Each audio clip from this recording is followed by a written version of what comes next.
Good morning everyone. তো এখন আমরা আছি লিভিং রুট ব্রিজ দেখতে যাচ্ছি, সিঙ্গেল রুট ব্রিজ যেটা, কারণ ডবল রুট ব্রিজ যাওয়ার কাছে এখন সময় নেই।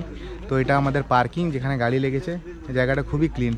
এরপরে যাব এশিয়ার ক্লিনেস্ট ভিলেজ দেখতে। ফার্স্ট লিভিং রুট ব্রিজ দেখতে যাচ্ছি এখন।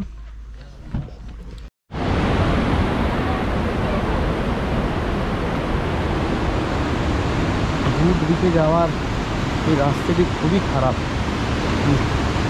এত নিচে প্লাস পাথরগুলো একদম এবড়ো খেবড়ো, চারিদিকে পাথর।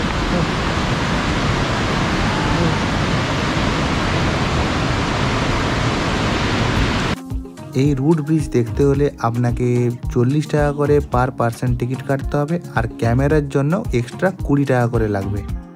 এই জায়গাটি দেখতে হলে এখানে ভিজিটিং আওয়ার হলো সকাল 7টা থেকে সন্ধ্যে 6টা পর্যন্ত। আগে কোনো দিন এই ধরনের ব্রিজে আমার ওঠার সৌভাগ্য হয়নি। যখনই কোনো ব্রিজে উঠেছি সেটা কংক্রিটের তৈরিই ছিল। এটি দেখে সত্যি আমি অবাক হয়ে উঠলাম যে নিচ দিয়ে নদী বয়ে চলেছে আর গাছের শিকড় দিয়ে কী ধরনের ব্রিজ তৈরি হয়ে গেছে। স্থানীয়রা এই সেতুকে বলে থাকে জিং ক্যাং জেরি। গ্রামের লোকের কাছে জিজ্ঞাসা করে বুঝলাম এই সেতুগুলির বয়স কাছাকাছি 150 বছরেরও বেশি। তো চলুন আপনাদেরকে জায়গার চারিপাশটা একটু ঘুরিয়ে দেখাই।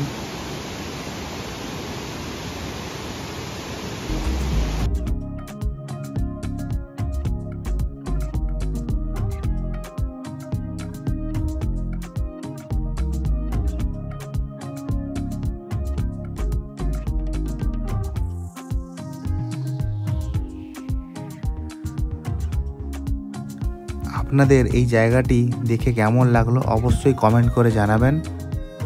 আমি এখন এখান থেকে বেরিয়ে যাব মাউলিলং ভিলেজ, যেটি হলো এশিয়ার ক্লিনেস্ট ভিলেজ। এখান থেকে ডিস্টেন্স প্রায় 3 থেকে 4 কিলোমিটার। আবার সেই খাড়া সিঁড়ি বেয়ে আমাদেরকে উপরে উঠতে হবে যেখানে আমাদের গাড়ির পার্কিং রয়েছে। তো ব্যাস, ভিডিওটি এখানেই শেষ করলাম। দেখা হবে পরবর্তী ব্লগে। ততক্ষণের জন্য বাই বাই, ভালো থাকবেন সবাই।